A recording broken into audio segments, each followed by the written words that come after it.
Hey everyone, it's Your Name here, and today we're diving into the boiling hot topic of US-Iran relations and the potential for conflict. So is there a war on the horizon? Let's break it down. First up, the latest on the US-Iran nuclear talks. Just 2 days ago, on April 12, 2025, the US and Iran had what they're calling constructive indirect talks in Muscat, Oman.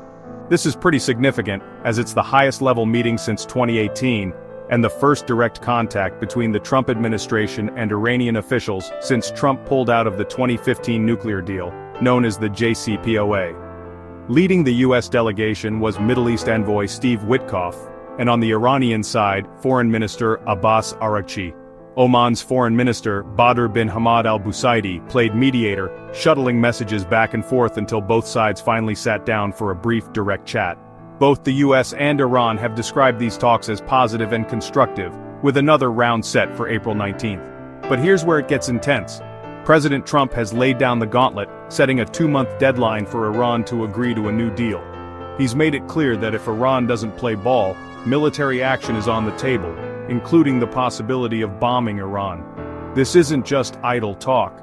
The US has ramped up its military presence in the region, deploying warships and stealth bombers, and fresh sanctions were slapped on Iran this month. So, what's Iran's stance? Iran is pushing for a fair deal that includes sanctions relief in exchange for limiting its nuclear program.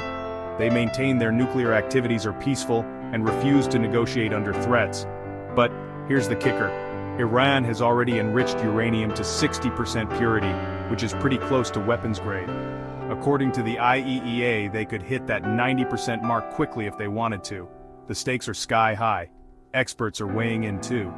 Former MI6 head Richard Dearlove thinks Trump will demand nothing less than a complete dismantling of Iran's nuclear program. On the flip side, Sayed Hossein Mousavian from Princeton University believes that while failed talks might not lead to immediate war, the situation is incredibly precarious. And let's not forget the broader context. Regional tensions are simmering.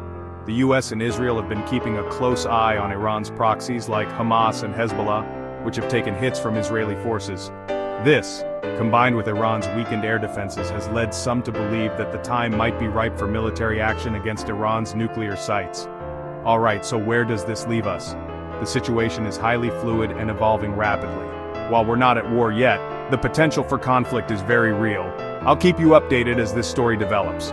Remember to stay informed through credible news sources and keep an eye out for the next round of talks. If you found this breakdown helpful, make sure to smash that like button, subscribe, and hit the bell icon to stay updated on all things US-Iran relations. This is Your Name, signing off. Stay safe and informed.